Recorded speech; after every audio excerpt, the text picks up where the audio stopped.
Hello and welcome to SPM IAS academy daily answer writing session. इस session में हम आपके साथ कुछ क्वेश्चन डिस्कस करते हैं, उसका स्ट्रक्चर आपके साथ डिस्कस करते हैं और आप अपने आंसर सबमिट कर सकते हैं हमारे टेलीग्राम ग्रुप पर। SPM IAS academy students can submit their answer in their respective batches WhatsApp group. चलिए स्टार्ट करते हैं आज का question. So today's question is on communalism. Question बोलता है आपसे that you need to explain what is communalism. Secondly it is asking you कि क्या रीजंस होते हैं जिनकी वजह से कम्युनलिज्म इंडिया में स्प्रेड हो रहा है या होता रहा है, और थर्ड आपसे वो पूछ रहा है कि क्या मेजर्स लिए जा सकते हैं सोसाइटी की तरफ से या सरकार की तरफ से जिससे कम्युनलिज्म की प्रॉब्लम जो है वो खत्म करी जा सके। क्वेश्चन में कोई डायरेक्टिव वर्ड नहीं है, दैट मीन्स वो आपसे कुछ अलग नहीं पूछ रहा है, बिल्कुल स्ट्रेट फॉरवर्ड उसने तीन चीजें क्वेश्चन ने आपसे पूछी है। कम्युनलिज्म क्या होता है आपको एक्सप्लेन करना है, दूसरी बात क्यों कम्युनलिज्म स्प्रेड होता है, और तीसरी बात कम्युनलिज्म की कैसे उसको डील करना होता है कम्युनलिज्म की प्रॉब्लम को। This question is relevant to you from paper 2 Indian society. आपके सिलेबस में क्लियरली मेंशन्ड है कम्युनलिज्म, रीजनलिज्म एंड सेक्युलरिज्म। चलिए देखते हैं कैसे इसको आंसर इसका लिख सकते हैं। सो क्वेश्चन में जो पहला पार्ट है which is asking you that what is communalism, आपको अपने इंट्रोडक्शन में डायरेक्टली इसी पार्ट से ही स्टार्ट करना चाहिए।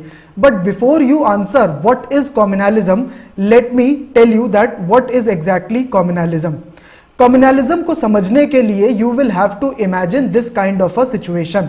यहां पर मैंने आपको दिखाया है that there are 3 religions. Religion A people who are represented by this red color, religion B people who are represented by green color, and religion C people who are represented by red color, but उनके head पर कुछ एक head में एक टोपी जैसा लगा हुआ है। there is a hat on their head, उनके सर पर एक टोपी लगा है। फिर मैं आपको दिखा रहा हूं कि imagine this is a society, ये हमारी सोसाइटी है, हमारा समाज है। इस समाज में तीनों ही रिलीजन के लोग, रिलीजन ए के लोग represented by this red colour, religion B के लोग represented by green colour, as well as religion C के लोग, तीनों ही मिल करके इस सोसाइटी में रहते हैं। अब कम्युनलिज्म की प्रॉब्लम तब स्टार्ट होती है जब किसी एक रिलीजन के लोग या सभी रिलीजन के लोगों को ऐसा लगने लगे कि उनके जो इंटरेस्ट हैं वो दूसरे रिलीजन के लोगों के साथ मैच नहीं होते हैं। जैसे कि मान लीजिए कि ये जो रिलीजन बी के लोग हैं which are represented by green colour, suppose इन लोगों को लगने लगे दैट इनके जो इंटरेस्ट होते हैं वो बाकी लोगों के साथ मैच नहीं होते हैं, या फिर उनके जो इन ग्रुप के जो लोग हैं उनके जो पॉलिटिकल लीडर्स हैं या उनके जो आपस में समाज में उस रिलीजन के लीडर हैं वो इनको कन्विंस करें कि देखो तुम लोग अलग हो बाकी सब रिलीजन के लोगों से और तुम्हारे इंटरेस्ट इन लोगों से मैच नहीं होते हैं। इंटरेस्ट मैच होने का मतलब होता है कि वो चीजें जो रिलीजन बी के लोगों के लिए इंपॉर्टेंट हैं या जिससे उनको अपना मतलब होता है, उस चीजों से रिलीजन ए को और रिलीजन सी के लोगों को कोई मतलब नहीं है। मतलब रिलीजन बी के लोगों के जो इंटरेस्ट हैं, जो जिन चीजों से उनको मतलब है, उन चीजों से बाकी लोगों को कोई मतलब नहीं है। यहां से कम्युनलिज्म स्टार्ट होता है। अब एक बार जरा मैं बताता हूं कि जब मैं बोल रहा हूं आपको कि रिलीजन बी के लोगों का इंटरेस्ट बाकी लोगों के इंटरेस्ट से अलग है, तो इसका मतलब क्या है? इसका मतलब होता है कि इंटरेस्ट 2 टाइप के होते हैं। एक होते हैं आपके रिलीजियस इंटरेस्ट्स। रिलीजियस इंटरेस्ट का मतलब है कि रिलीजन बी के जो लोग हैं वो कहाँ वर्शिप करते हैं, वो किस गॉड को मानते हैं, उनके रिलीजियस फेस्टिवल्स क्या होते हैं, ये उनके सारे रिलीजियस इंटरेस्ट है। मतलब रिलीजियस चीजें जिनसे रिलीजन बी के लोगों को मतलब है वो सारी होती है worship, God, religious festivals. However, the religion B people also have secular interests. Secular interest का मतलब होता है वो कहाँ काम करते हैं, उनको कितनी सैलरी मिलती है, उनके बच्चे किस स्कूल में पढ़ते हैं, वो लोग कहां पर खेलने जाते हैं और कहां पर अपना टाइम पास करते हैं, वो किन दुकानों से अपना सामान लेते हैं, तो ये सब चीजें उनके सेक्युलर इंटरेस्ट हो जाती हैं। सो जनरली ये सेक्युलर इंटरेस्ट जो होते हैं, these are socio economic interests.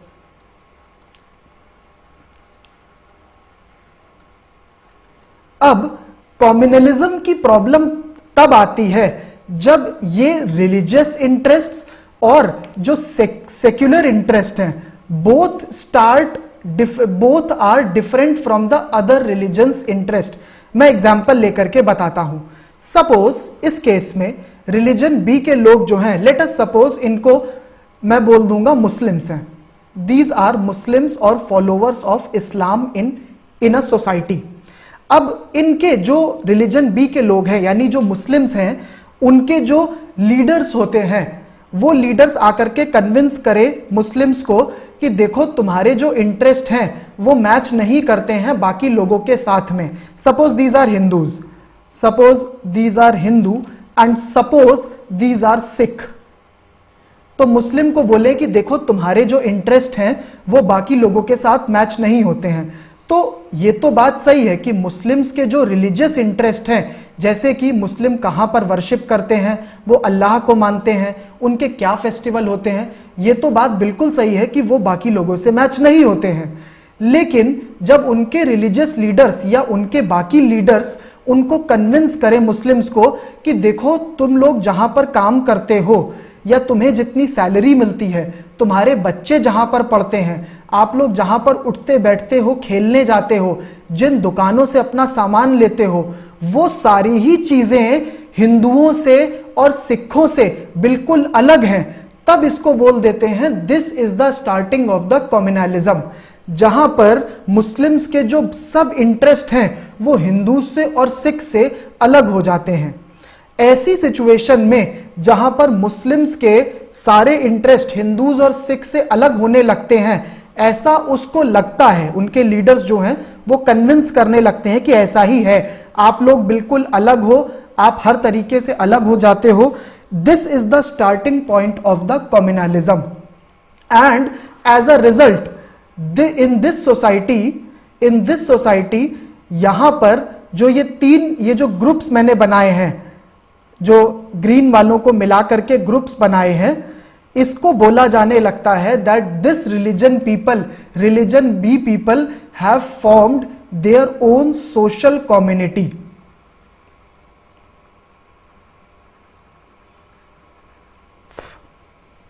मतलब अब ये मुस्लिम्स जो हैं ये अपने आप में अलग कम्युनिटी हो गए हैं, इनके कोई भी इंटरेस्ट बाकी किसी के साथ मैच नहीं करते हैं। That is called as a communalism. लेकिन ये कम्युनलिज्म की एक फर्स्ट स्टेज होती है।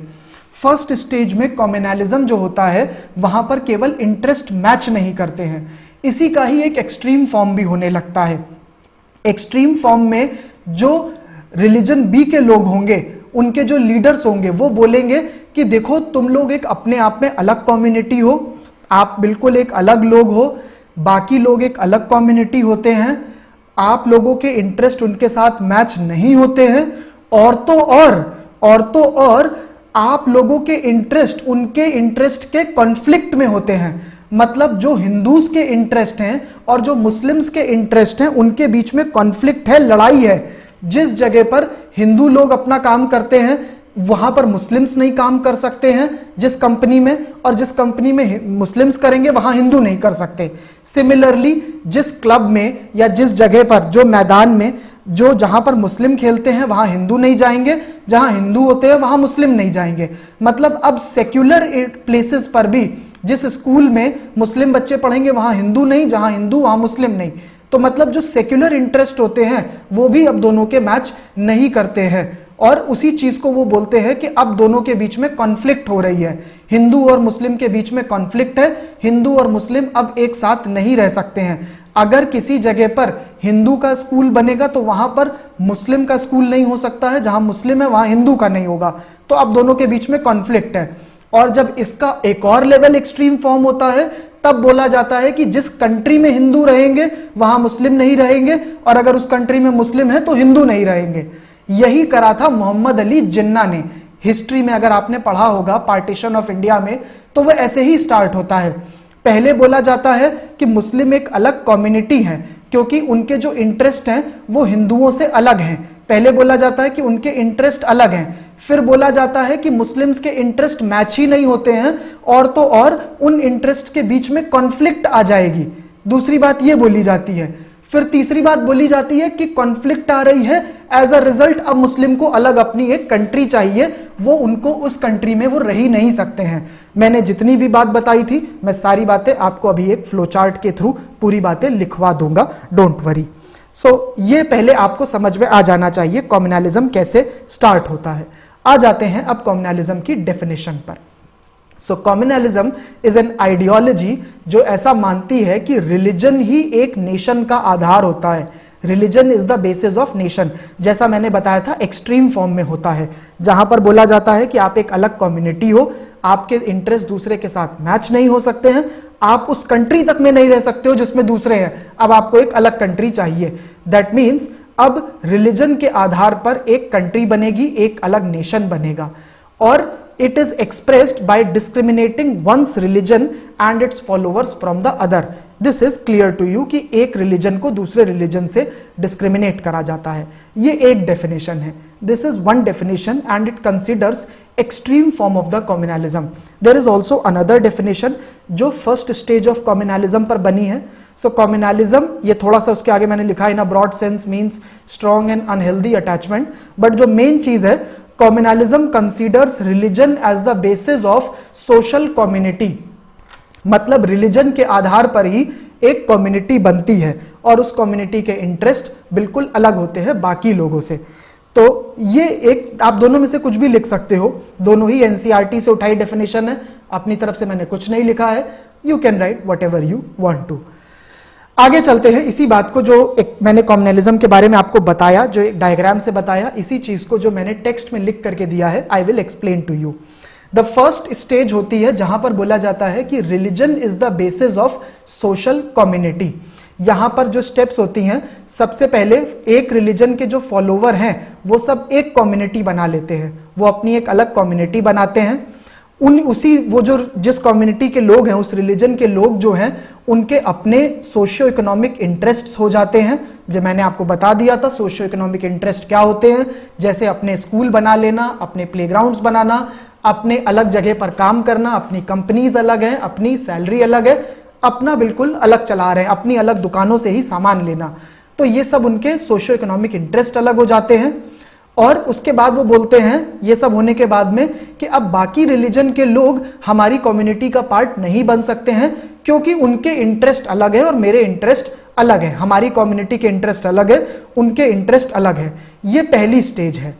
सेकेंड स्टेज में क्या होता है, जो पॉलिटिकल लीडर्स होते हैं, the political leaders start hijacking this movement, वो इसके ऊपर कंट्रोल अपना बनाने लगते हैं और पॉलिटिकल लीडर्स इस चीज को और इंटेंसिफाई कर देते हैं और इसको बढ़ावा देते हैं। इस बात को वो बोलने लगते हैं कि अगर कोई आके उनसे बोलता है कि नहीं ऐसी बात नहीं है, दो कम्युनिटीज के बीच में कुछ कॉमन इंटरेस्ट हो सकते हैं, तो पॉलिटिकल लीडर्स बोलते हैं नहीं नहीं ऐसा कुछ नहीं है, ये सब तो सुपरफिशियल है, मतलब ऐसा कोई इंटरेस्ट हो ही नहीं सकता दो कम्युनिटीज के बीच में। मतलब अगर ईद के टाइम पर कोई मुस्लिम जो है वो किसी हिंदू शॉप से स्वीट्स लेता है तो बोला जाएगा कि ईद में दोनों का बेनिफिट हो गया, मुस्लिम का भी बेनिफिट है, हिंदू का भी बेनिफिट है। बट जो सेकेंड स्टेज होगी कम्युनलिज्म की, उसमें पॉलिटिकल लीडर्स इस बात को रिजेक्ट कर देंगे, बोल देंगे नहीं नहीं नहीं कोई बेनिफिट नहीं है, ये ऐसा कुछ नहीं है, ये बहुत ही एक ही दो केस में होता है, ऐसा होता ही नहीं है। और तो और वो मुस्लिम लीडर्स को, जो मुस्लिम लोग हैं उनको एनकरेज करेंगे आप हिंदुओं की शॉप में मत जाओ, आप केवल मुस्लिमों की शॉप से ही लो, आप उधर मत जाओ। तो उसको बोलते हैं सुपरफिशियल इंटरेस्ट है और उसको भी वो रिजेक्ट करने लगेंगे कि ऐसा कुछ नहीं होता है। इसके बाद वो सेकंड बात होती है, उसको थोड़ा और इंटेंसिफाई करा जाता है और उसके बाद बोल दिया जाता है कि दोनों कम्युनिटीज के जो इंटरेस्ट हैं उनके बीच में कॉन्फ्लिक्ट होगी, लड़ाई हो जाएगी। हिंदुओं के इंटरेस्ट अलग हैं, मुस्लिमों के इंटरेस्ट अलग हैं, उनके बीच में लड़ाई होगी और उसके बाद बोल दिया जाता है कि इतनी ज्यादा लड़ाई है कि both can not live together. Exactly अगर आप अपनी इंडियन हिस्ट्री को देखोगे तो यू विल रियलाइज कि होम रूल लीग मूवमेंट जो था, और उसके बाद नॉन कॉपरेशन में फिर भी हिंदूज और मुस्लिम्स ने साथ में पार्टिसिपेट करा, बट उसके बाद में जो जिन्ना थे उन्होंने मुस्लिम्स को अलग ले गए। और इवन दो इंडिया की इंडिपेंडेंस में दोनों का ही इंटरेस्ट था, हिंदूज का और मुस्लिम्स का, बट जिन्ना और बाकी जो मुस्लिम लीग्स के लीडर थे, अगर आप उनकी स्पीचेस देखो, समझो उन्होंने कैसे काम करा। So they were trying to convince the Muslims that their interests are very different from the Hindu interests of pre independent India, और दोनों साथ में रह नहीं सकते, इसीलिए उनको एक अलग कंट्री चाहिए। और इसी से आती है थर्ड स्टेज, जहां पर रिलीजन बन जाता है एक नेशन का basis, religion becomes the basis of the nation. और यहां पर बोला जाता है कि दो रिलीजन के लोग एक साथ पीसफुली नहीं रह सकते हैं। एज अ रिजल्ट, या तो उस नेशन में एक ही रिलीजन के लोग रहेंगे और दूसरे रिलीजन के लोगों को एक सेकेंड क्लास सिटीजन बनना पड़ेगा, मतलब उनके राइट्स उतने नहीं होंगे जितने डोमिनेंट रिलीजन के राइट होते हैं। इसका एग्जाम्पल है म्यांमार। म्यांमार में जो रोहिंग्या मुस्लिम्स हैं उनके राइट्स को कर्ब कर दिया है मेजॉरिटी बुद्धिस्ट कम्युनिटी ने, उन्होंने उनको उतने राइट्स देने को रेडी ही नहीं है, और उनके हिसाब से जो म्यांमार है वो केवल बुद्धिस्ट नेशन ही हो सकता है। इसको बोलते हैं रिलीजियस प्रेजुडिसेस आ जाना। जब आप एक रिलीजन के लोगों को नीची निगाह से देखते हो, आप समझते हो वो हमारे बराबर ही नहीं है। और जब ऐसा होने लगता है तो जो सरकार होती है, स्टेट पावर जो होती है, वो भी पूरा अपना यूज करती है, और वो यूज करके अपनी पावर से एक पर्टिकुलर रिलीजन के लोगों को दबाती है। ये भी म्यांमार में ही हो चुका है। तो ये पूरी की पूरी स्टेजेस में कम्युनलिज्म चलता है। इन तीनों ही स्टेजेस को कम्युनलिज्म बोलते हैं। There are few people, few scholars who differentiate between mild form of the communalism in the first stage, and while the second and the third are considered generally intense form of the communalism, but together all this is communalism. अब इसके साथ मैं जल्दी से आपको बता देता हूं कि कम्युनलिज्म की इस फिलॉसफी में सबसे बड़ी प्रॉब्लम क्या है। सबसे बड़ी प्रॉब्लम है कि अगर किसी एक कम्युनिटी के लोग में से कुछ लोग आके बोलते हैं कि हमारे इंटरेस्ट दूसरी कम्युनिटी के साथ भी मैच करते हैं, जैसे कि मुस्लिम कम्युनिटी में there are scholars like Javed Akhtar, people like that, they consider that they are not religious, वो रिलीजियस है ही नहीं, और उनके जो इंटरेस्ट हैं वो हिंदुओं के इंटरेस्ट से भी मैच करते हैं। But then the other Muslim leaders, particularly religious leaders, वो मना कर देते हैं कि नहीं नहीं ऐसा कुछ नहीं होता है, विच इज रॉन्ग थिंग। क्योंकि जब उसी कम्युनिटी का कोई आदमी आके आपसे बोल रहा है कि हमारे इंटरेस्ट मैच करते हैं, so that should also be accepted. That is the biggest problem in this ideology. More over, इसके प्रॉब्लम्स आपको पता ही है, कंट्रीज डिवाइड हो जाती हैं, लोगों के बीच में वायलेंस होती है, राइट्स होता है। These are the other problems also with this communalism. So आपने एक्सप्लेन कर दिया है व्हाट इज कम्युनलिज्म। आइए चलते हैं, देखते हैं कि क्या रीजंस हैं कम्युनलिज्म के स्प्रेड होने के। सबसे बड़ा रीजन है हिस्टोरिकल रीजन। ब्रिटिश ने अपनी पॉलिसी डिवाइड एंड रूल के थ्रू इंडिया में कम्युनलिज्म बहुत फैलाया था। बंगाल पार्टीशन के टाइम पर भी रिलीजन के आधार पर बंगाल का पार्टीशन करा गया था। मॉर्ले मिंटो रिफॉर्म्स के थ्रू 1909 में पहली बार कम्युनल इलेक्टोरेट लाया गया था। तो ब्रिटिश अपनी कम्युनल पॉलिटिक्स का बहुत यूज करते थे।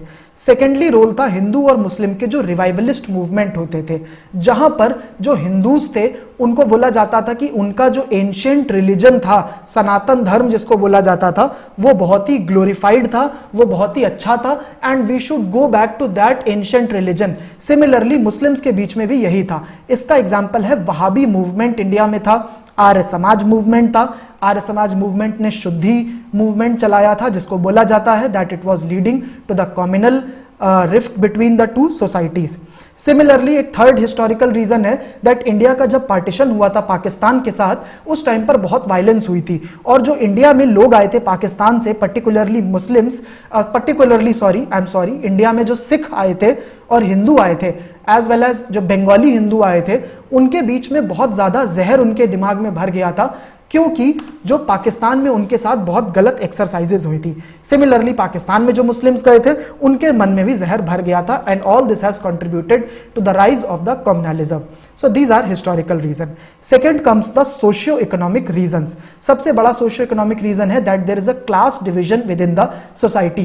क्लास डिवीजन का मतलब होता है, जैसे कि इस केस में अगर यहां पर जो ग्रीन रिलीजन वाले हैं, रिलीजन बी वाले हैं, दीज पीपल, अगर सपोज ये पर्टिकुलरली किसी एक क्लास ऑफ द सोसाइटी में है, लेट अस सपोज ये लेबर होते हैं या वर्किंग क्लास है, और बाकी जो लोग हैं, जो बाकी रिलीजन ए के और रिलीजन बी के या हिंदू और सिख हैं, सपोज ये रूलिंग क्लास है या कैपिटलिस्ट क्लास है, इनके पास कैपिटल है और बाकी जो लोग हैं वो वर्किंग होते हैं, तब यहां पर बिकॉज ये एक कैपिटलिस्ट सिस्टम में क्लास के बीच का डिवाइड है, बट ये रिलीजन का डिवाइड बन जाता है कि इवन दो दोनों की वेल्थ में इनइक्वालिटी है, इसलिए दोनों लड़ेंगे, बट लड़ते हैं वो रिलीजन के नाम पर।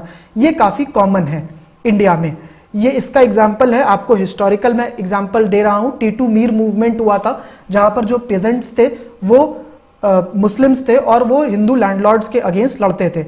इसका कोई कंटेम्प्रेरी मैं एग्जाम्पल नहीं दे सकता हूं, because no study has been done so far, no authentic studies जहां पर किसी एक पर्टिकुलर रिलीजन को आइडेंटिफाई करा गया हो कि उनकी हालत बहुत खराब है। देयर आर फ्यू स्टडीज जिन्होंने करा है, बट वो स्टडीज की जो भी पब्लिकेशन रिपोर्ट्स है उस पर अभी भी बहुत सारे लोग डाउटफुल हो जाते हैं, इसलिए मैं उसका नाम नहीं लिख रहा हूं। If you want you can coat that studies also, you can coat the studies of minority commission of India, कि अगर कोई पर्टिकुलर रिलीजियस माइनॉरिटी है जिनकी हालत सोशियो इकोनॉमिक हालत अच्छी नहीं है, आप लिख सकते हैं उसका नाम। So this first is the class division होता है। इसी का एक रिजल्ट होता है कि मुस्लिम्स के बीच में आइसोलेशन है। ये एग्जांपल है इसका, दैट मुस्लिम्स के बीच में आइसोलेशन है, because there are few studies जो कि कहती है कि मुस्लिम्स जो होते हैं वो थोड़ा सा अलग हो जाते हैं बाकी सोसाइटीज के बीच में, because there is a class divide between the society. Please mention if you are writing that it's good to write something from the government report, otherwise write that scholars have said. I have not mentioned, but please mention scholars have said. Then second होता है कि poverty, unemployment, price rise, ये सब जो problems होती हैं ये भी कॉम्युनलाइजेशन कर सकती हैं। इसका एग्जाम्पल है, कॉम्युनलाइजेशन हुआ था जब सिख्स का पंजाब में ग्रीन रेवोल्यूशन के बाद में, देयर वर जो बड़े फार्मर थे, सिख फार्मर थे, ग्रीन रेवोल्यूशन के बाद में उनको तो बहुत बेनिफिट हुआ था, बट जो छोटे फार्मर थे वो बिजनेस से बाहर हो गए थे। Many of these small scale farmers they were communalized. Similarly जब बाबरी मस्जिद का डिमोलिशन हुआ था in the late 1980s and early 1990s, there were lot of communal violence in India. Many scholars say that because that was also the point जब India की GDP growth rate was one of the lowest, अच्छी India हालत में नहीं चल रहा था 1980s से लेके अर्ली 1990s में। आपको पता भी है कि एलपीजी रिफॉर्म भी लाना पड़ा था और इंडिया को आईएमएफ से बेल आउट भी हुआ था। उस टाइम पर इंडिया की इकोनॉमी उतनी अच्छी नहीं थी। तो बहुत से लोग कहते हैं कि ये जो इकोनॉमी अच्छी नहीं होने की वजह से many people who want job, जिनको एम्प्लॉयमेंट चाहिए होता है, जो गरीबी से निकलना चाहते हैं, बहुत सारे पॉलिटिशियन इनका दिमाग भटका करके इनको रिलीजियस वायलेंस में लगा देते हैं और रिलीजन में लगा दिया जाता है। But again when you are writing please say that scholars have said, government report नहीं है। Even though in sociology books there is a mention of this fact, that's why I am writing, क्योंकि मैं जैसा बता चुका हूं कि scholars ने बोला है, तो थोड़ा सा आप इस बात को लिखिएगा, स्कॉलर्स हैव सेड। नेक्स्ट आ जाते हैं पॉलिटिकल रीजंस में। इसके बारे में आपको पता है कि जो नेता होते हैं वो अपॉर्चुनिटी का यूज करते हैं अपनी पॉलिटिक्स चमकाने के लिए। इसका एग्जाम्पल है कि काउ प्रोटेक्शन को लेकर के अक्सर नेता लोग अपने स्पीचेस दे देते हैं और वो कम्युनल वायलेंस इंसाइट करते हैं। यूनिफॉर्म सिविल कोड के नाम पर बहुत सारे नेता हमेशा ही कम्युनलिज्म का इशू लेकर के चले जाते हैं और उसके भी इसको इलेक्शन का इशू बनाने लगते हैं। Then there are many communal parties also and organisations जो किसी एक रिलीजियस ग्रुप का इंटरेस्ट प्रोटेक्ट करने का नाम लेती हैं, जैसे AIMIM आपकी है, एंड देन विश्व हिंदू परिषद है, सिमी है। SIMI is a banned organisation, student Islamic movement of India, but earlier it was claiming for the rights of the Muslims. There is also a politics of appeasement, किसी एक पर्टिकुलर कम्युनिटी को appease करा जाता है। इसका सबसे बड़ा एग्जाम्पल है राजीव गांधी गवर्नमेंट ने शाह बानो जजमेंट के केस में मुस्लिम्स को अपीज करने की कोशिश करी थी। सो उस टाइम पर जो सुप्रीम कोर्ट था उसने शाह बानो केस में एक शाह बानो नाम की एक मुस्लिम वुमेन थी, उसको उसके राइट्स कॉन्फर करे थे कि because she was given triple तलाक 1987 में, तो उसको उस चीज पर सुप्रीम कोर्ट ने उसको उसके राइट्स वापस कर दिए थे।